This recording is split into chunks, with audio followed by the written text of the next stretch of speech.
नमस्कार दोस्तों, मैं हूं आपका अपना साथी आरजे फैक्ट्स और आपका स्वागत है इस चैनल पर जहां हर रात हम आपको ले जाते हैं उन कहानियों की दुनिया में जो कभी दिल को छू जाती हैं, कभी कंपा देती हैं और कभी आपकी सोच को उलझा देती हैं। तो अगर आपने अब तक सब्सक्राइब नहीं किया है तो जरूर करिए और अब बिना वक्त गंवाए शुरू करते हैं आज की रहस्यमय कहानी। उस शाम मैं अपने छोटे से कमरे में अकेला बैठा था। बाहर कोलकाता की गलियां दिन भर की हलचल के बाद जैसे थक कर सो गई हों। हल्की ठंडी हवा बह रही थी, लेकिन मेरे भीतर का मन बिल्कुल बेचैन था। कई दिनों से कोई दिलचस्प मामला सामने नहीं आया था। मेरी पत्नी सत्यवती अक्सर हंसकर कहती है, तुम्हें चैन से बैठना ही नहीं आता। और सच यही था। हर रहस्य की गुत्थी सुलझाकर कुछ दिनों का सुकून तो मिलता, लेकिन उसके बाद फिर वही बेकली लौट आती। अचानक दरवाजे पर दस्तक हुई। सत्यवती ने आकर बताया कि कोई सज्जन मिलने आए हैं। मैंने सोचा शायद कोई साधारण काम होगा, लेकिन जैसे ही वह व्यक्ति कमरे में प्रवेश किया, उसकी मौजूदगी ने माहौल बदल दिया। लंबा गठीला शरीर, बेहतरीन कपड़े और चाल में ऐसा ठहराव जो आसानी से किसी साधारण आदमी में नहीं दिखता। चेहरे पर हल्की मुस्कान थी, मगर आंखों में छिपी गहराई कुछ और कहानी कह रही थी। उसने धीमी आवाज में कहा, आप व्योमकेश बाबू हैं ना? मेरा नाम देवदत्त है। मैं मोग्न मोइनाक भवन में रहता हूं। नाम सुनते ही मैं सजग हो गया। मोग्न मोइनाक भवन, यह वही हवेली थी जिसके बारे में मैंने पहले भी अखबारों और चर्चाओं में सुना था। ऐश्वर्य, वैभव और आलीशान पार्टियों से भरपूर, जहां हर बड़े अफसर और उद्योगपति का आना जाना था। देवदत्त कुछ क्षण चुप रहे, जैसे शब्दों को तौल रहे हों। फिर बोले, व्योमकेश बाबू, मैं आपकी मदद चाहता हूं। हमारे घर में पिछले कुछ दिनों से अजीब हादसे हो रहे हैं और मुझे डर है कि यह महज संयोग नहीं, बल्कि किसी गहरी साजिश का हिस्सा है। मैं उनकी आंखों में देख रहा था। चिंताओं की लकीरें साफ थीं। मैंने शांत स्वर में कहा, आप जरा विस्तार से कहिए। देवदत्त ने लंबी सांस भरी। मोग्न मोइनाक भवन मेरी मां का पुश्तैनी घर है। पिता के देहांत के बाद यह जिम्मेदारी मेरे कंधों पर आ गई। घर बड़ा है, नौकर चाकरों की कोई कमी नहीं। हमारे परिवार में मेरी मां, पत्नी मृणालिनी, मेरा छोटा भाई बहन और अन्य रिश्तेदार रहते हैं। लेकिन पिछले महीने से घर का सुकून बिखर रहा है। पहले एक नौकर अचानक मृत मिला। सबने कहा दिल का दौरा पड़ा, लेकिन मैंने उसके चेहरे पर डर की छाया देखी थी। फिर 2 दिन पहले एक रिश्तेदार अपने कमरे में मृत पाए गए। सबने कहा बीमारी, लेकिन मुझे यकीन है ये सामान्य मौतें नहीं थीं। मैं गहरी सोच में पड़ गया। अचानक हुई मौतें और डर का फैलता साया। मैंने पूछा, आपको क्यों लगता है कि यह हत्या है और दुर्घटना नहीं? देवदत्त ने मेरी आंखों में सीधे देखकर कहा, क्योंकि दोनों ही बार मैं पास मौजूद था। उनकी आंखों में जो आतंक था वह बीमारी का नहीं हो सकता। और सबसे डरावनी बात, दोनों मौतें हवेली के सुनहरी कक्ष में हुईं। मैंने विस्मित होकर पूछा, सुनहरी कक्ष? देवदत्त ने धीरे से समझाया, भवन का सबसे शानदार कमरा। दीवारों पर सोने की जड़ाई, संगमरमर की नक्काशी, झूमर पर्दे, सब कुछ राजसी ठाठ से सजा हुआ। हर खास मेहमान वहीं ठहरता है। पर अब वही कमरा रहस्य का अड्डा बन गया है। वे थोड़ी देर रुककर बोले, मैंने पुलिस से बात करने की सोची थी, मगर परिवार की इज्जत आड़े आ गई। आप समझ सकते हैं, इतना बड़ा घर, समाज में पहचान। अगर बात बाहर निकली तो लोग क्या कहेंगे? लेकिन मुझे डर है व्योमकेश बाबू, अगर यह सिलसिला नहीं रुका तो अगली बारी हम में से किसी की होगी। उनकी आवाज में डर भी था और उम्मीद भी, जैसे उन्हें विश्वास था कि मैं सच तक जरूर पहुंचूंगा। मैं कुछ क्षण सोचकर बोला, ठीक है, मैं कल सुबह आपके भवन आऊंगा, लेकिन एक शर्त है, मुझसे कोई सच्चाई छिपाई नहीं जाएगी, चाहे घर के भीतर की हो या बाहर की। देवदत्त ने तुरंत हामी में सिर हिलाया और विदा हो गए। लेकिन उनकी बातों ने मेरे भीतर एक अजीब बेचैनी जगा दी। यह सिर्फ एक रहस्य नहीं था, इसमें दौलत, सत्ता और दिखावे का आलीशान पर्दा भी शामिल था। और मुझे पता था, जितना चमकीला पर्दा होगा, उसके पीछे का अंधेरा उतना ही गहरा होगा। अगली सुबह मैं अपने मित्र अजीत के साथ मोग्न मोइनाक भवन पहुंचा। हवेली का भव्य प्रवेश द्वार देखकर अजीत विस्मित हो गया। विशाल स्तंभ, चौड़े बरामदे, रंगीन शीशों की खिड़कियां, यह महज एक मकान नहीं, जैसे किसी पुराने साम्राज्य का प्रतीक हो। बैठक कक्ष की साज सज्जा देखकर अजीत ने फुसफुसाकर कहा, बाप रे, इतना वैभव तो मैंने सपने में भी नहीं देखा। मैंने धीमे स्वर में कहा, याद रखो अजीत, जितनी चमक होगी उसके पीछे उतना ही अंधेरा छिपा होता है। कुछ ही देर में देवदत्त और उनकी पत्नी मृणालिनी हमारे सामने आए। मृणालिनी का व्यक्तित्व इतना प्रभावशाली था कि कमरे का माहौल बदल गया। गहरी आंखें, आत्मविश्वास से भरा चेहरा और सुर में दृढ़ता। उन्होंने कहा, हमने आपके बारे में बहुत सुना है ब्योमकेश बाबू। हमें पूरा यकीन है कि आप सच सामने लाएंगे। मैंने सिर झुकाकर उत्तर दिया, सच चाहे कितना भी दबा हो, एक दिन सामने आ ही जाता है। फिर हमें दिखाया गया सुनहरी कक्ष। दरवाजा खुलते ही रोशनी की चमक ने आंखों को चौंधिया दिया, पर उसी वैभव के बीच एक ठंडापन था, एक अनजाना भय।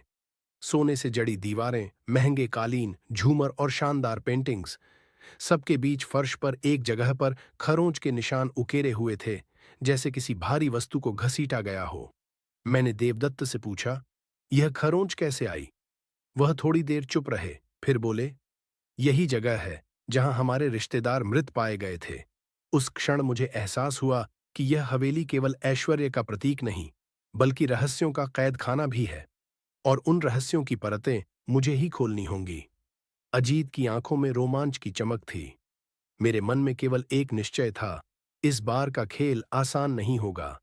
यहां हर चेहरे की मुस्कान के पीछे शायद कोई अंधेरा सच छिपा है, और उसी अंधेरे में मुझे ढूंढना होगा हत्यारे की परछाई। हम हवेली की लंबी लंबी घुमावदार सीढ़ियां चढ़ते हुए ऊपरी मंजिल पर पहुंचे। यह हिस्सा नीचे के भव्य कक्षों से अलग था। यहां हवा थोड़ी ठंडी थी और भारी भी, जैसे पत्थर की दीवारों ने बरसों से कोई काला रहस्य जमा कर रखा हो। देवदत्त ने धीमे स्वर में कहा, यहीं, इसी मंजिल पर वह नौकर रहता था जिसकी मौत हुई थी। उसने मुझे एक कमरे की ओर इशारा किया। दरवाजा खोलते ही भीतर से हल्की बासी गंध आई, एक सीलन जो मौत की गवाही दे रही थी। कमरे में ज्यादा सामान नहीं था, सादा फर्नीचर और एक कालीन, लेकिन वहां की हवा अस्वाभाविक रूप से बोझिल लग रही थी, जैसे कमरे की दीवारें भी अपने भीतर कोई दर्द समेटे हों। मेरी नजर फर्श पर जमी धूल से होते हुए कालीन पर पड़ी। वहां एक गहरा धब्बा उभर आया था। मैं झुककर देखता हूं, यह धब्बा खून का था, पुराना मगर साफ पहचाना जा सकता था। मैंने तुरंत देवदत्त की ओर देखा। क्या इस कमरे की जांच करवाई गई थी? वह झिझकते हुए बोला, न। सबने यही मान लिया कि नौकर का दिल का दौरा पड़ा था। पुलिस को बुलाना उचित नहीं समझा गया। उसकी आंखों में असहजता थी, पर मेरे मन में ठंडी समझ उतर गई थी। यह मौत अनदेखी नहीं, बल्कि जानबूझकर दबाई गई थी। नीचे लौटने पर अजीत पहले ही नौकरों से बातें कर रहा था। उसने हल्की आवाज में मुझे बताया, ये सब बहुत डरे हुए हैं, खुलकर कुछ कह नहीं रहे, पर मानते हैं कि हवेली में कुछ अशुभ घट रहा है। मैं उन नौकरों की आंखें देखता हूं, वहां वही डर झलक रहा था जो मैंने पहली बार देवदत्त के चेहरे पर महसूस किया था। यह सिर्फ अंधविश्वास नहीं था, इसमें सच की गंध छिपी थी। कुछ देर बाद मैं अकेला सुनहरी कक्ष में लौटा। दरवाजा अंदर से बंद करके हर कोना बारीकी से देखने लगा। दीवारों पर उकेरी गईं आकृतियां चमकदार सजावट के बीच जैसे मुझे टटोलती नजर आ रही थीं। फर्श पर वही खरोचें थीं जिन पर मेरी नजर कल गई थी। अब स्पष्ट था, यहां कोई भारी वस्तु खिसकाई गई थी। मैंने धीरे से अलमारी खिसकाने की कोशिश की। पीछे से थक थक की हल्की सी ध्वनि आई। मेरे भीतर एक सिहरन दौड़ गई।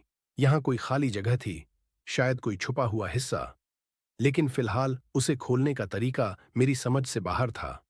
मैंने सोचा कि अभी इस रहस्य को गुप्त ही रखूं।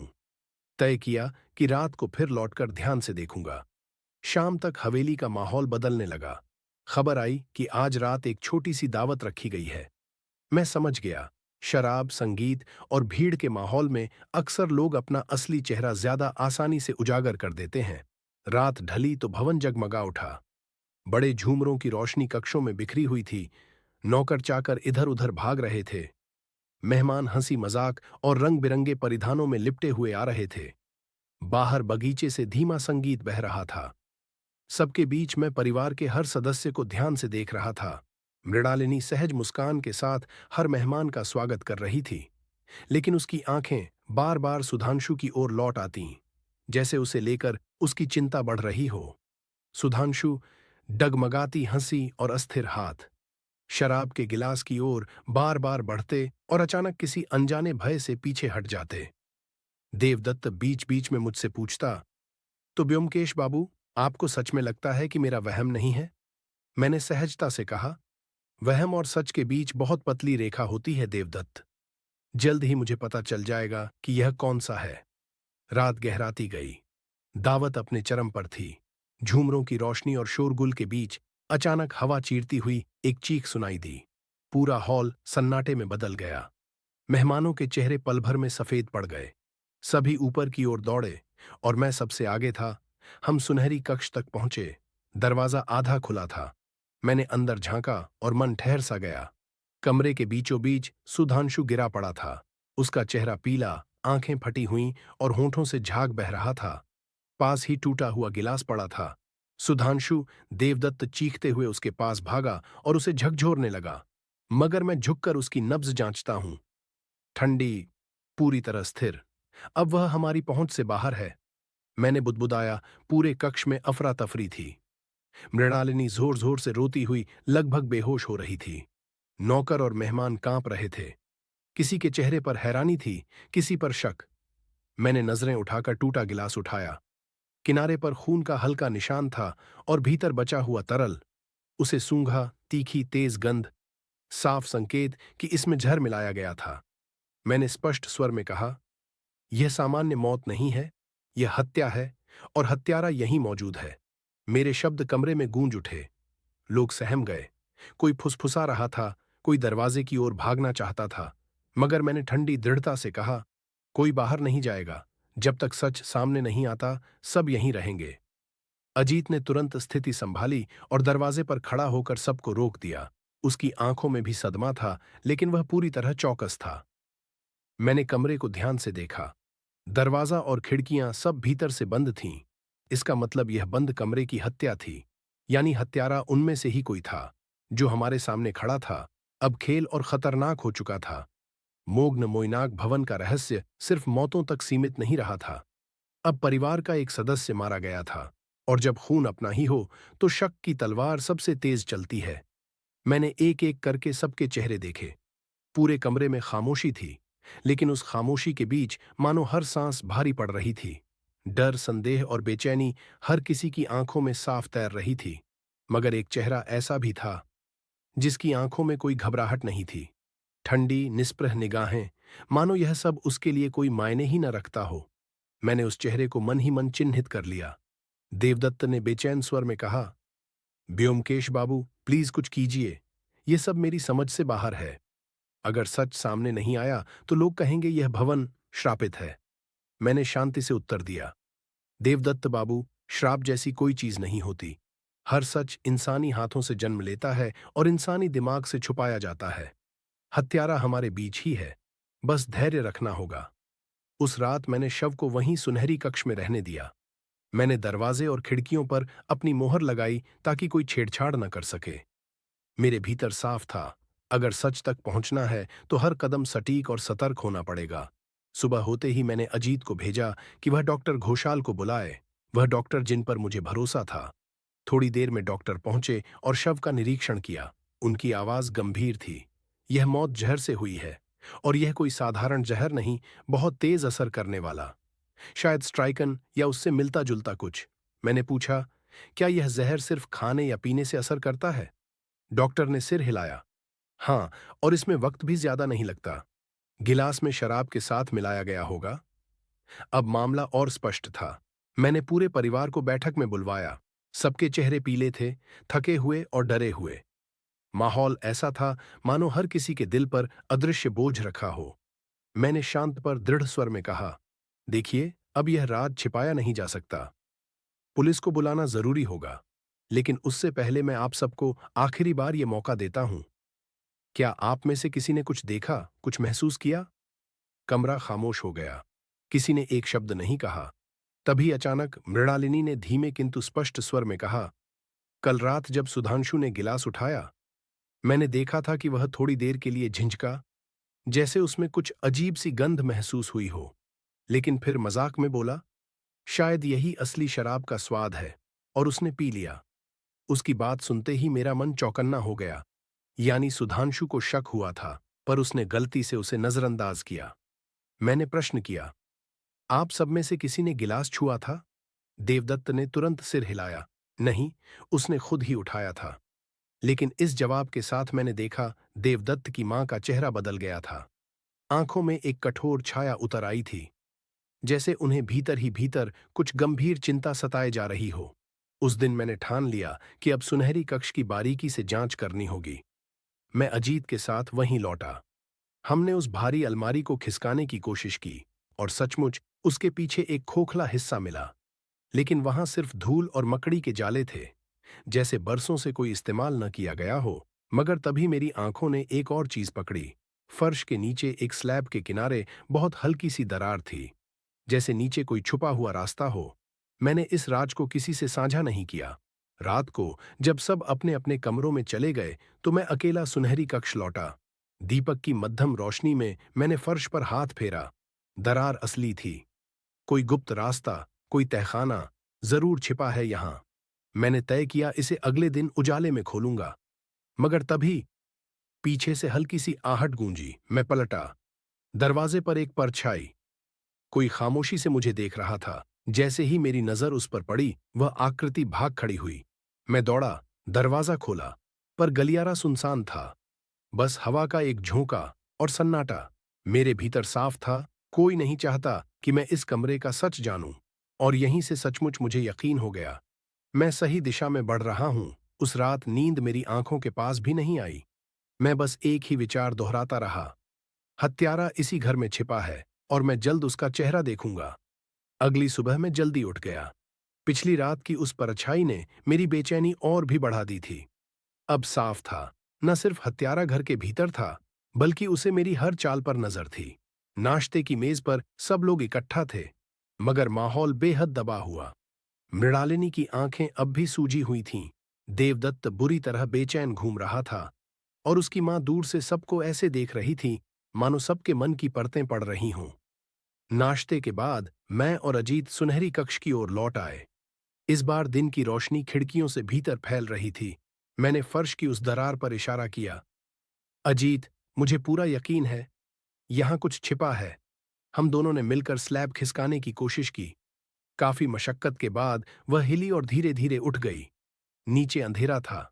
एक संकरी सीढ़ी दिखाई दी जो तहखाने की ओर जाती थी। अजीत ने फुसफुसाकर कहा, ब्योमकेश, यह तो सचमुच गुप्त रास्ता है। हो सकता है हत्यारा इसी से आता जाता हो। मैंने गंभीर स्वर में कहा, सिर्फ हो सकता है नहीं अजीत, मुझे यकीन है।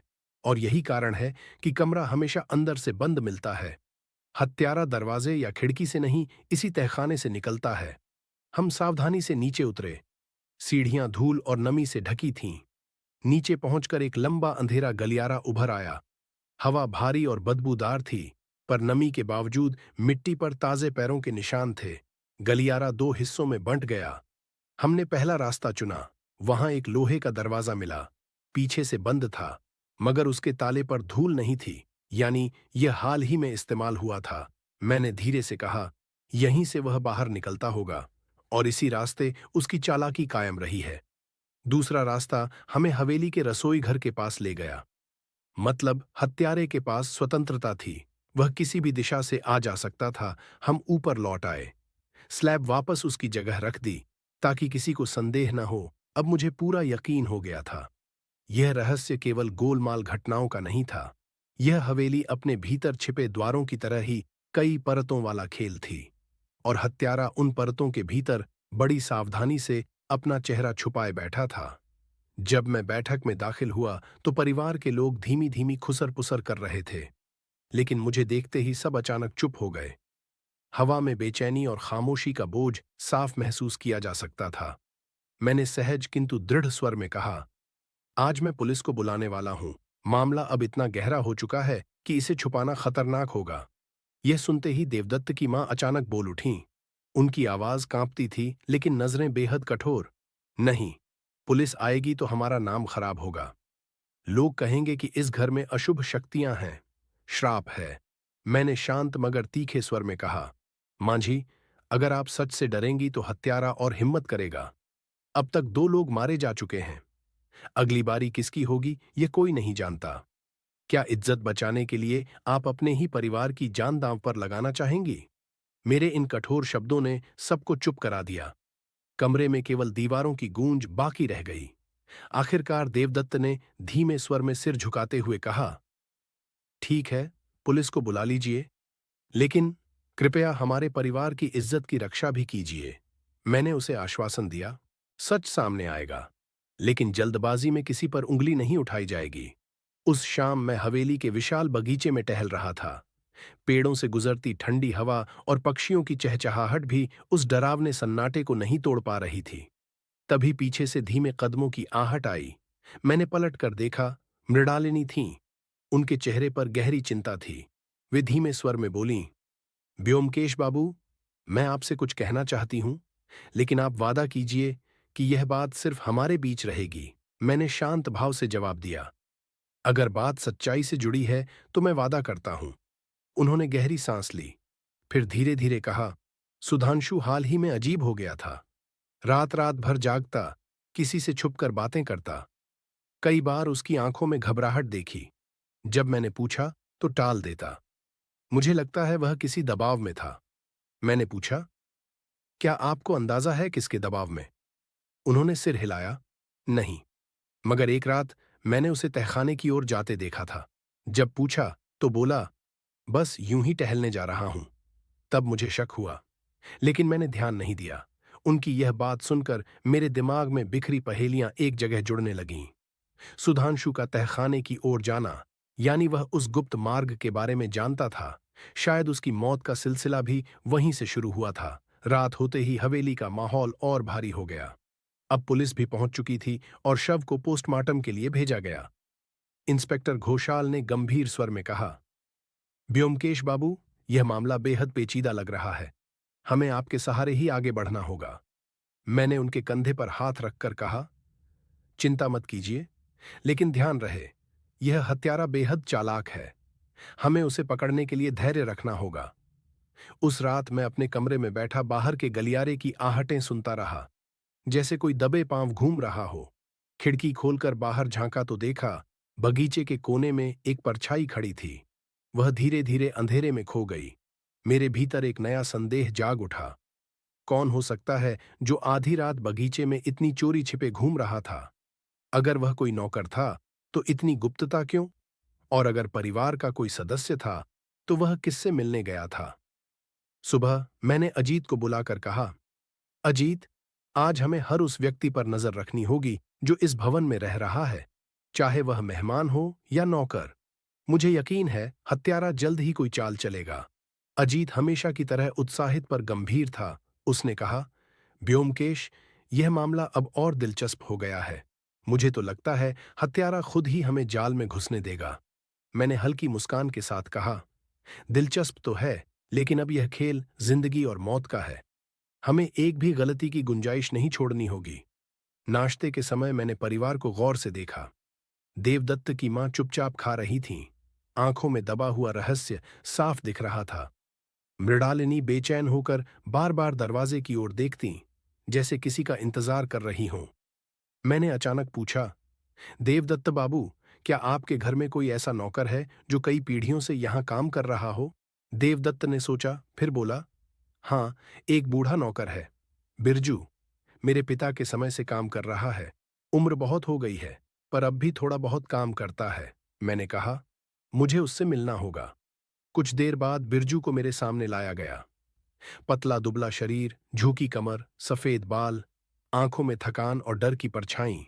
मैंने नरम स्वर में पूछा, बिरजू, तुम इतने सालों से इस हवेली में हो। बताओ, तुम्हें क्या लगता है यहां जो कुछ हो रहा है उसका कारण क्या है? वह कांपते हुए बोला, बाबूजी, ये घर बहुत पुराना है। इसमें कई राज्य दबे हुए हैं। पुराने जमाने में तहखानों में खजाना छुपाया था। लोग कहते थे वहां अशुभ शक्तियां हैं। मैंने कई बार रात में अजीब आवाजें सुनी हैं। मैं तुरंत पूछ बैठा, किस तरह की आवाजें? जैसे कोई लोहे की जंजीर खींच रहा हो या कोई भारी चीज घसीट रहा हो। उसकी बात सुनकर मैं चौकन्ना हो गया। वही आवाजें मैंने खुद अनुभव की थीं जब फर्श पर खरोंचें देखी थीं। मैंने दृढ़ स्वर में कहा, बिरजू, यहां कोई अशुभ शक्ति नहीं है। ये सब इंसानी करतूत है। अगर तुम सच जानते हो तो बताओ। वह कुछ देर चुप रहा, फिर धीमे स्वर में बोला, बाबूजी, मैंने कई बार देखा है कि रात में कोई छिपकर तहखाने की तरफ जाता है, लेकिन डर के मारे पीछा करने की हिम्मत कभी नहीं हुई। चेहरा भी साफ नहीं देख पाया। यह बात मेरे लिए बेहद अहम थी। मैं अब सही दिशा में था। दोपहर को मैंने इंस्पेक्टर घोषाल से कहा, हमें तहखाने पर नजर रखनी होगी। मुझे यकीन है हत्यारा उसी रास्ते से आता जाता है। वे गंभीरता से बोले, पर अगर तहखाने का रास्ता भी मिल जाए तो सबूत कैसे मिलेगा? मैंने शांत स्वर में कहा, हत्यारा जब तक दोबारा चाल नहीं चलेगा, तब तक सीधा सबूत नहीं मिलेगा। उसे पकड़ने का एक ही तरीका है, इंतजार। रात को मैंने अजीत को योजना बताई। आज हम सुनहरी कक्ष में छिपेंगे। अगर हत्यारा दोबारा आएगा तो मौका हमें मिलेगा। हमने कमरे की बत्तियां बुझा दीं और पर्दे के पीछे छिप गए। घुप अंधेरे में बस बाहर की ठंडी हवा खिड़की से छन कर आ रही थी। काफी देर सन्नाटा रहा। फिर आधी रात के बाद फर्श की स्लैब धीरे धीरे हिलने लगी। वही गुप्त रास्ता खुल रहा था। हमने सांस रोक ली। नीचे से धीरे धीरे एक परछाई ऊपर आई। हाथ में बोतल थी। वह बोतल से किसी गिलास में कुछ मिलाने ही वाला था कि मैंने अचानक छलांग लगाई और उसका हाथ पकड़ लिया। वह बुरी तरह चौंक गया और भागने की कोशिश की, लेकिन अजीत भी झपट पड़ा। हम दोनों ने मिलकर उसे दबोच लिया। दिया जलाकर देखा तो सामने खड़ा था भवन का नौकर माधव। शोर सुनकर परिवार भी दौड़ा आया। देवदत्त चीख पड़ा, माधव, तुम। माधव का चेहरा पसीने से भरा था। उसकी आंखें भय से चौड़ी हो चुकी थीं। वह कांपते हुए बोला, मैं मजबूर था बाबूजी। मैंने कठोर स्वर में कहा, किसके दबाव में था? सच सच बताओ, वरना पुलिस को सौंप दूंगा। माधव चुप रहा। उसकी आंखें इधर उधर दौड़ रही थीं, जैसे कोई अदृश्य डर उसे बोलने से रोक रहा हो। आखिरकार मैंने उसे पुलिस के हवाले कर दिया। इंस्पेक्टर घोषाल गंभीर स्वर में बोले, हम इससे सख्ती से पूछताछ करेंगे, मगर मेरे मन में सवाल अब भी अटका था। क्या माधव असली हत्यारा है या सिर्फ किसी बड़े खेल की मोहरा? सुबह घोषाल मुझे मिले। थके हुए चेहरे से बोले, माधव ने माना है कि उसने शराब में जहर मिलाया, लेकिन कहता है उसने यह काम किसी के कहने पर किया। मैंने तुरंत पूछा, किसके कहने पर? घोषाल ने गहरी सांस ली। यही तो मुश्किल है। उसने नाम बताने से इनकार कर दिया। कहता है अगर नाम लिया तो उसकी जान चली जाएगी। मैंने गंभीर स्वर में कहा, इसका मतलब साफ है, वह व्यक्ति यहीं हवेली के भीतर है और इतना ताकतवर है कि माधव भी उससे कांप रहा है। इंस्पेक्टर ने पूछा, तो अब क्या किया जाए? मैंने हल्की मुस्कान के साथ कहा, हमें माधव को खुला छोड़ना होगा। अगर वह जेल में रहेगा तो कभी सच नहीं बोलेगा, लेकिन अगर बाहर रहेगा तो हत्यारा उसे चुप कराने की कोशिश करेगा, और वही हमारा मौका होगा असली शिकारी को पकड़ने का। घोषाल चौकन्ना हो गए। यह खतरनाक दांव है, मैंने दृढ़ स्वर में जवाब दिया। हाँ, लेकिन शिकार पकड़ने के लिए कभी कभी चारा डालना ही पड़ता है। दोपहर को मैं मृणालिनी से मिला। वह अब भी गहरे सदमे में थीं। आंखों की लकीरों में रोने की थकान और चेहरे पर अधूरा विश्वास साफ झलक रहा था। उन्होंने धीमी आवाज में कहा, ब्योमकेश बाबू, मैं जानती हूं कि माधव ने जहर मिलाया, लेकिन दिल कहता है कि इतना बड़ा अपराध वह अकेले नहीं कर सकता। उसकी आंखों में जो डर था, वह किसी और के इशारे की गवाही देता है। मैंने उनकी ओर देखते हुए शांत स्वर में कहा, आप बिल्कुल सही कह रही हैं, और यही डर हमें असली अपराधी तक ले जाएगा। शाम ढलते ही हवेली का माहौल अजीब सा हो गया, जैसे दीवारें भी अब बेचैनी में सांस लेने लगी हों। सब लोग माधव की गिरफ्तारी के बाद ऊपरी तौर पर थोड़ा निश्चिंत दिख रहे थे।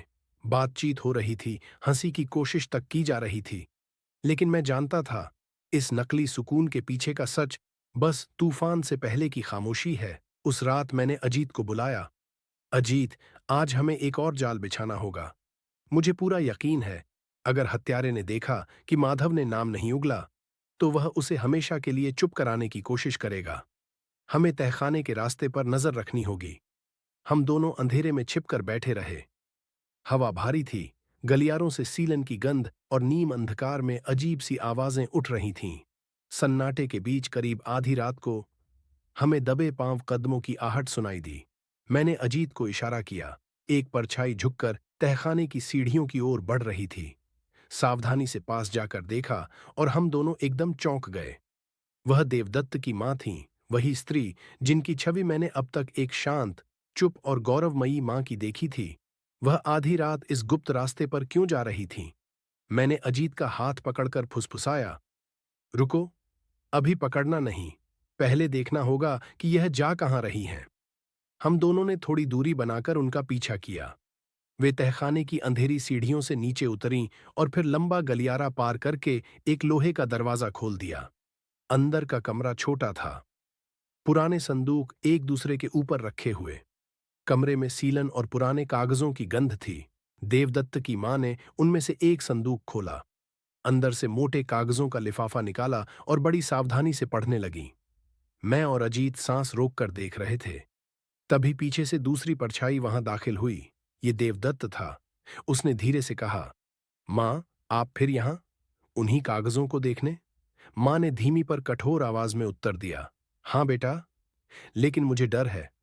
अगर ये कागज किसी के भी हाथ लग गए तो सब खत्म हो जाएगा। मैं और अजीत ने एक दूसरे को देखा। अब मामला और पेचीदा हो गया था।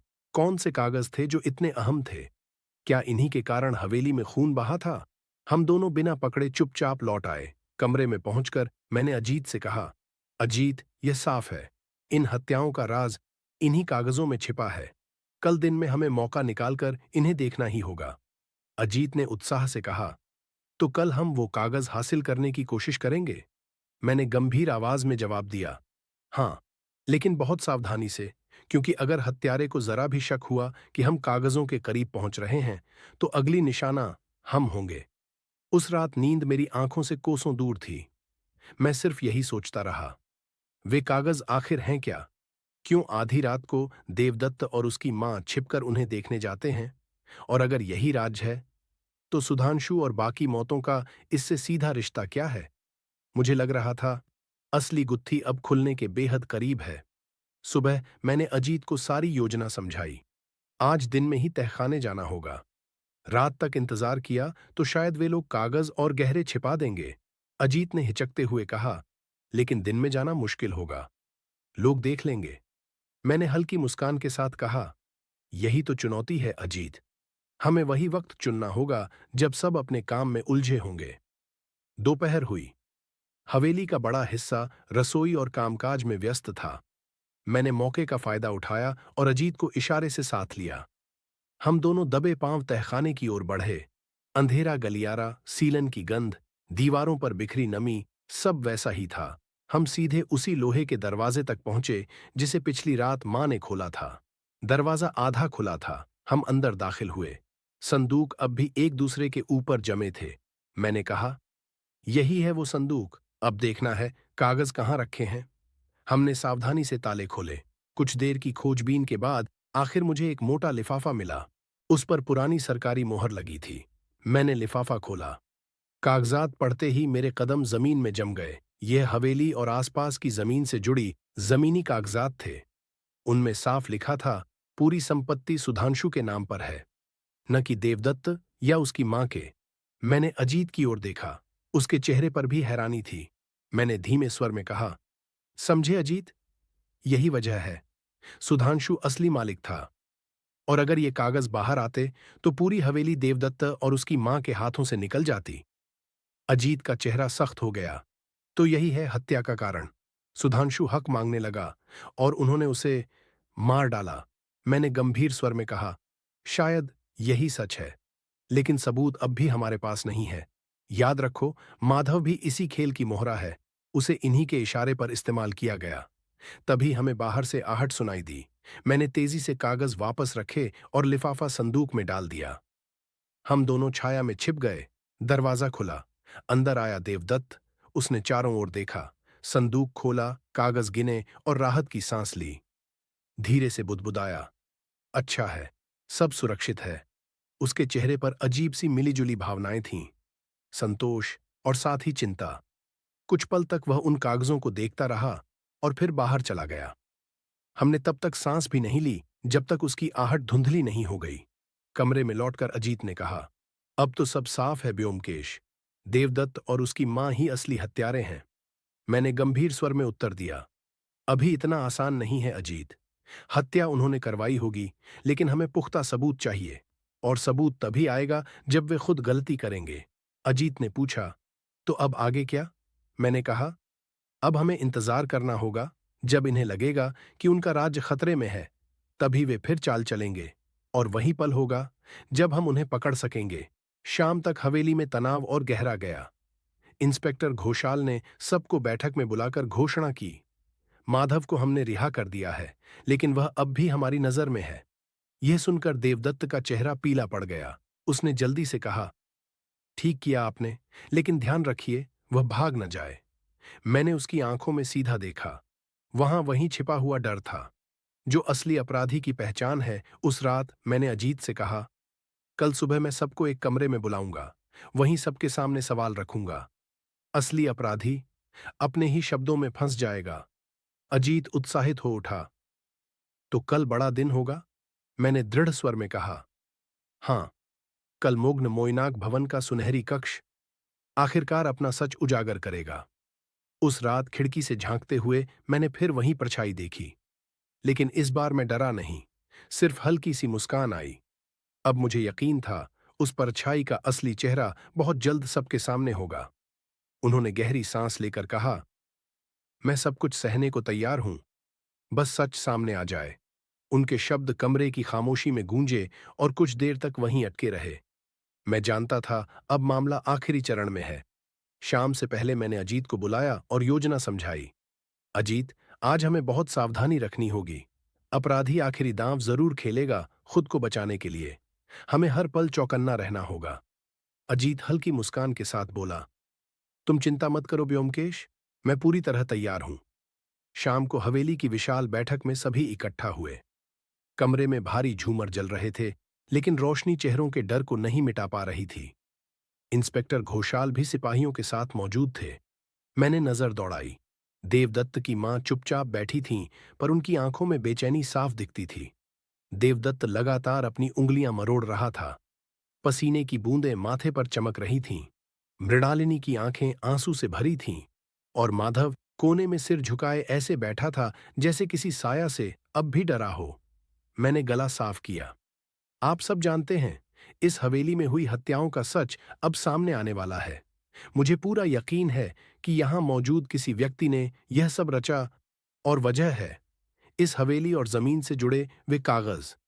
इतना सुनते ही देवदत्त का चेहरा पीला पड़ गया। उसकी मां ने भी अचानक सिर झुका लिया। मैंने आगे कहा, वे कागज बताते हैं कि असली मालिक सुधांशु था, और यही वजह थी उसकी हत्या की, ताकि यह राज कभी बाहर ना आ पाए। लेकिन हत्यारा भूल गया, सच दबाया जा सकता है, हमेशा के लिए छुपाया नहीं जा सकता।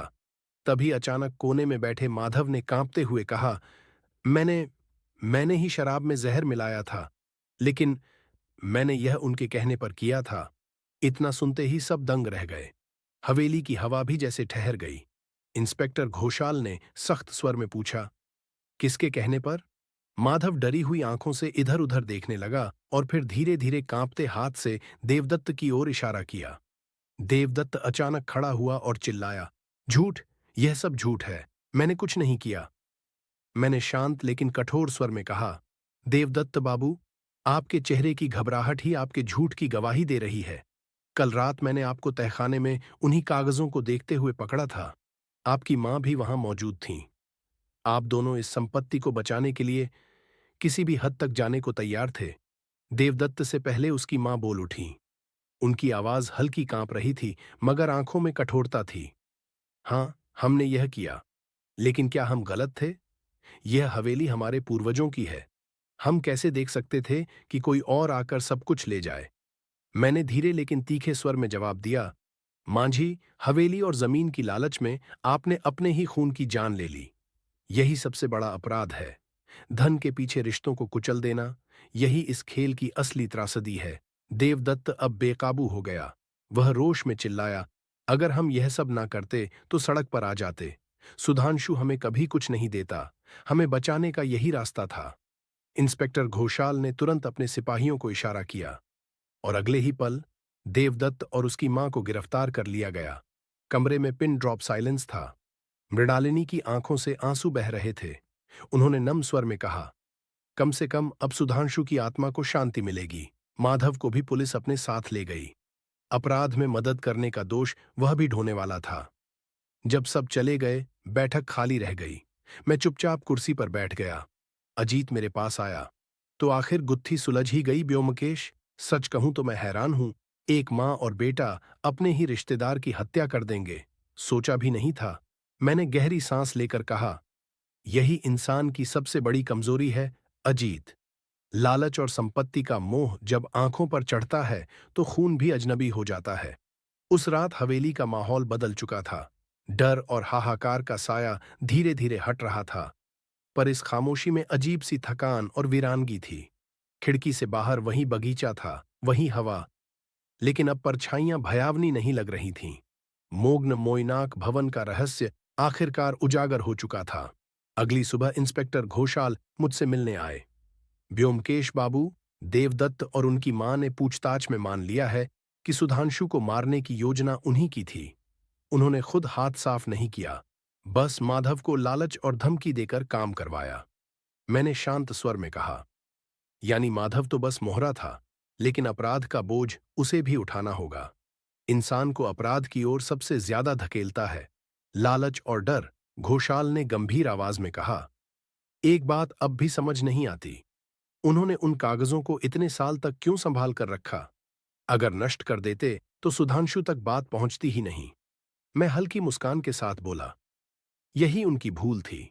लालच इंसान को अंधा कर देता है। वे उन कागजों को नष्ट नहीं कर सकते थे, क्योंकि खुद को मालिक साबित करने का भरोसा उन पर ही था। लेकिन वही कागज उनके सर्वनाश का सबूत बन गए। अजीत अब तक चुपचाप सुन रहा था। अचानक बोला, ब्योमकेश, मुझे अब भी हैरानी है। मां बेटा इतने निर्दयी कैसे हो सकते हैं? सुधांशु उनका ही खून था। मैंने धीरे स्वर में कहा, अजीत, जब इंसान लालच और भय के जाल में फंसता है तो रिश्ते बहुत छोटे हो जाते हैं। उनके लिए हवेली ही सब कुछ थी। सुधांशु उनकी नजर में सिर्फ एक बाधा बन गया था। उस दिन दोपहर को मैंने हवेली का चक्कर लगाया। दीवारों पर नमी की लकीरें, बरामदों में जमी धूल और पुराने सामान, सब चुपचाप गवाह बने खड़े थे। ऐसा लग रहा था जैसे हवेली अभी और कहानियां अपने भीतर दबाए बैठी हों। बगीचे में मैंने मृणालिनी को देखा। वह एक पेड़ के नीचे खड़ी थीं, खाली आंखों से दूर कहीं देख रही थीं। मैंने पास जाकर कहा, अब डरने की जरूरत नहीं है, असली हत्यारे पकड़े जा चुके हैं। उन्होंने आंसू भरी आंखों से मुस्कुराने की कोशिश की और धीमे स्वर में बोलीं, लेकिन ब्योमकेश बाबू, क्या सचमुच डर खत्म हो गया है? जब अपने ही लोग दुश्मन बन जाएं, तब इंसान किस पर भरोसा करे? मैंने गंभीरता से कहा, आप सही कह रही हैं। धोखा हमेशा बाहर से नहीं आता, कभी कभी सबसे गहरा जख्म अपने ही देते हैं। यही जिंदगी का सबसे बड़ा सबक है। उन्होंने धीरे से सिर झुकाकर कहा, कम से कम अब सुधांशु की आत्मा को शांति मिलेगी। मैं चुप रहा। उनकी आंखों के नम कोरों में दर्द था, लेकिन उस दर्द में एक सच्चाई भी छिपी थी। उस रात मैं अपने कमरे में बैठा सोच रहा था। अजीत आकर बोला, ब्योमकेश, यह मामला खत्म हो गया, लेकिन तुम्हारे चेहरे से लगता है जैसे तुम अब भी किसी गहरी सोच में हो। मैंने हल्की मुस्कान के साथ कहा, मामला तो खत्म हुआ है अजीत, लेकिन हवेली ने सिखाया है कि इंसान कितना गहराई तक गिर सकता है। बाहरी दुश्मन से लड़ना आसान है, लेकिन जब दुश्मन अपने ही बीच हो, तब लड़ाई कहीं ज्यादा कठिन हो जाती है। अजीत ने मुस्कुराकर कहा, और इस बार की लड़ाई भी तुमने जीत ली। शुरुआत में मुझे सचमुच लगा था कि तहखाने का राज किसी भूत प्रेत का है, लेकिन तुमने तभी कह दिया था, यह इंसानी करतूत है, और वही सच निकला। मैं बोला, भूत प्रेत का नाम हमेशा गुनाहगारों का सहारा रहा है। लोग अंधविश्वास दिखाकर अपने अपराध छुपाते हैं, लेकिन सच्चाई हमेशा इंसानी लालच और ईर्ष्या में मिलती है। अगले दिन पुलिस ने देवदत्त, उसकी मां और माधव को अदालत ले जाया। मुकदमा लंबा चलना था, लेकिन हवेली का सच अब सबके सामने था। धीरे धीरे हवेली का माहौल बदलने लगा। नौकर चाकर अब अधिक निश्चिंत होकर काम करने लगे। डर की जगह राहत ने ले ली। मैंने सोचा, अब लौटने का समय है। लौटने से पहले मैंने आखिरी बार सुनहरी कक्ष को देखा। वही लंबा झूमर, वही सोने से जड़ी दीवारें और वही पुराना भारी सन्नाटा। बस फर्क इतना था, इस बार वह सन्नाटा भय का नहीं, बल्कि इतिहास का था।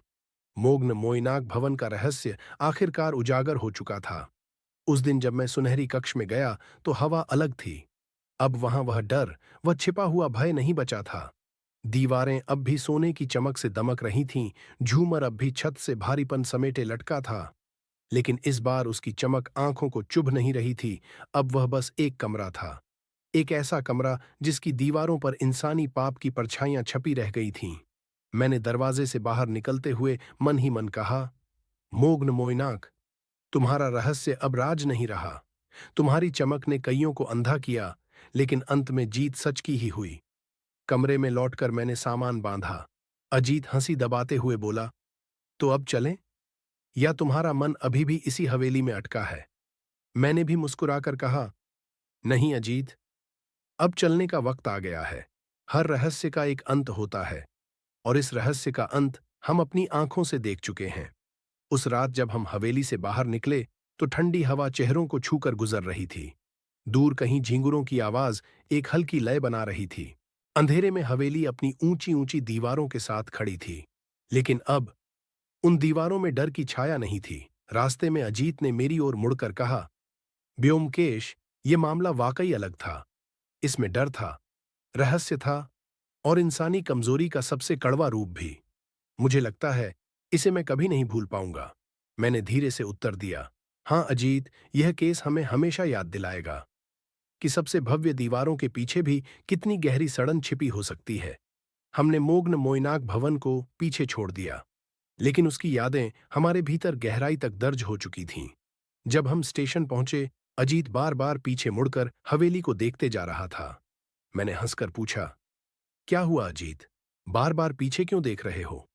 वह धीमी आवाज में बोला, पता नहीं ब्योमकेश, पर ऐसा लग रहा है जैसे हवेली की अपनी आंखें हों और वो हमें चुपचाप जाते हुए देख रही हो। मैंने हल्की मुस्कान के साथ कहा, हवेलियां भी इंसानों जैसी होती हैं अजीत। उनमें रहने वालों की कहानियां उनके पत्थरों में बस जाती हैं। जब तक वो दीवारें खड़ी रहती हैं, उन कहानियों की गूंज सुनाई देती रहती है। गाड़ी की सीटी बजी और हम ट्रेन में सवार हो गए। सीट पर बैठते ही अजीत ने लंबी सांस छोड़ी और हंसकर बोला, अब चैन की नींद आएगी। पिछले कई दिनों से तो नींद जैसे गायब ही हो गई थी। मैंने व्यंग्य भरे स्वर में कहा, तुम्हें तो वैसे भी डर जल्दी लगता है। मैंने तो शुरू से ही कहा था कि ये मामला भूत प्रेत का नहीं, इंसानों की करतूत है। अजीत खिलखिलाकर हंस पड़ा, हाँ मानता हूं, लेकिन हवेली का माहौल ऐसा था कि कोई भी डर जाए। वो रहस्यमयी सन्नाटा, तहखाने की गंध और लोगों के चेहरों पर फैली दहशत, सब मिलकर मानो भूतों की कहानी ही बना रहे थे। ट्रेन धीरे धीरे आगे बढ़ रही थी। खिड़की से बाहर खेत, गांव और नदियां पीछे छूट रहे थे। मैं चुपचाप बाहर देख रहा था। हर केस की तरह इस बार भी रहस्य सुलझने के बाद मेरे मन में एक अजीब सा खालीपन उतर आया था। अपराध भले ही सुलझ गया हो, लेकिन उसके पीछे की कड़वी सच्चाई एक बोझ की तरह मन पर बैठ जाती है। अजीत ने मेरी चुप्पी भांप ली। क्या सोच रहे हो ब्योमकेश? मैंने धीरे से कहा, सोच रहा हूं कि इंसान कितना अजीब प्राणी है। मोग्न मोइनाक जैसी हवेली, जहां हर तरफ सोना चांदी और वैभव बिखरा था, लेकिन वहां रहने वाले ही सबसे गरीब निकले। गरीब अपने दिल और सोच में। उन्होंने रिश्तों की बजाय जमीन और संपत्ति की कीमत समझी। अजीत ने गहरी आवाज में कहा, और उसी मोह ने उन्हें अपराधी बना दिया। मैंने सिर हिलाया, हाँ, यही सच है। कोई भी दीवार, चाहे कितनी भी ऊंची क्यों ना हो, अगर उसके भीतर इंसानियत ना हो तो वह बस पत्थरों का ढेर रह जाती है। कई घंटे बाद हम अपने शहर लौट आए। घर पहुंचकर मैंने राहत की सांस ली, लेकिन मन में अब भी उस हवेली का चेहरा घूम रहा था। सुनहरी झूमर, अंधेरे गलियारे, कांपते चेहरे, और आखिर में सच का विस्फोट। कुछ दिन बाद अखबार में बड़ी हेडलाइन छपी, मोग्न मोइनाक भवन का रहस्य सुलझा, हत्यारे गिरफ्तार। नीचे मेरी और अजीत की तस्वीर भी थी। अजीत ने हंसी में कहा, अब तो तुम अखबार के हीरो बन गए हो ब्योमकेश। लोग कहेंगे यही वो है जिसने मुग्न मोइनाक का भेद खोला। मैंने मुस्कुराकर कहा, मुझे नाम या शोहरत की परवाह नहीं अजीत। मेरी असली जीत यही है कि सच सामने आया, अपराधियों को सजा मिलेगी और निर्दोषों को शांति। उस शाम हम बरामदे में बैठे थे। धूप ढल रही थी, चिड़ियों की चहचहाहट हवा में घुली हुई थी। अजीत अचानक बोला, ब्योमकेश, तुम्हें नहीं लगता हम इंसानी आत्माओं को पढ़ने लगे हैं? हर केस हमें यही दिखाता है कि बाहर चाहे कितना भी वैभव हो, इंसान भीतर से कितना टूटा हुआ, कितना लालची है। मैंने गंभीर स्वर में कहा। हाँ अजीत, यही असली जांच है। अपराध की जड़ हमेशा इंसानी कमजोरी में छुपी होती है। लालच, ईर्ष्या, बदला और डर। और जब तक इंसान है, ये भावनाएं भी रहेंगी। अजीत मुस्कुराने लगा। तो मतलब हमें आराम मिलने वाला नहीं है? हर रहस्य हमें ढूंढ ही लेगा। मैंने भी हल्की मुस्कान दी। शायद यही हमारी नियति है अजीत, और सच कहूं तो यही हमारा सुकून भी है, क्योंकि जब तक हम सच की तलाश करते रहेंगे, तब तक अंधेरा कभी जीत नहीं पाएगा। रात को मेरी नींद नहीं आई। मेरी आंखों के सामने बार बार सुधांशु का चेहरा तैर जाता था। एक ऐसा चेहरा जो लालच की बलि चढ़ा। फिर मृणालिनी का चेहरा याद आता, जिसकी आंखों में अंत तक सिर्फ उदासी और टूटन बची रही। और देवदत्ता व उसकी मां, जिन्होंने हवेली को बचाने के लालच में अपने ही खून के रिश्तेदार का खून कर दिया। उस क्षण मैंने सोचा, इंसान चाहे कितनी भी ऊंचाई पर क्यों न पहुंचे, अगर अपने भीतर इंसानियत को नहीं बचा पाए, तो उसकी जीत व्यर्थ है। सुबह अखबार पढ़ते हुए मेरे हाथ ठिठक गए। हेडलाइन फिर वही थी, मोग्न मोइनाक का रहस्य सुलझा। पर इस बार उसे देखकर मेरे भीतर कोई गर्व नहीं था, बस एक अजीब सा बोझ हल्का हुआ। चाय की प्याली उठाकर मैंने आसमान की ओर देखा। बादलों के पीछे से झांकती धूप की किरणें मानो यही कह रही थीं, अंधेरा चाहे कितना भी गहरा क्यों ना हो, जीत हमेशा रोशनी की ही होती है। और मैंने महसूस किया, मोग्न मोइनाक का रहस्य अब पीछे छूट चुका है, लेकिन उसकी सीख हमेशा मेरे भीतर जिंदा रहेगी। सबसे बड़ी लड़ाई बाहर से नहीं, इंसान को अपने भीतर के लालच और अंधेपन से लड़नी पड़ती है। तो दोस्तों, यह थी आज की रोमांचक और सिहरन पैदा कर देने वाली कहानी। अगर आपको कहानी पसंद आई हो तो लाइक और शेयर जरूर करें। और ऐसी ही रहस्य, रोमांच और सच्चाई से भरी कहानियों के लिए हमारे चैनल को सब्सक्राइब करना न भूलें। फिर मिलेंगे अगली रात एक नई कहानी के साथ।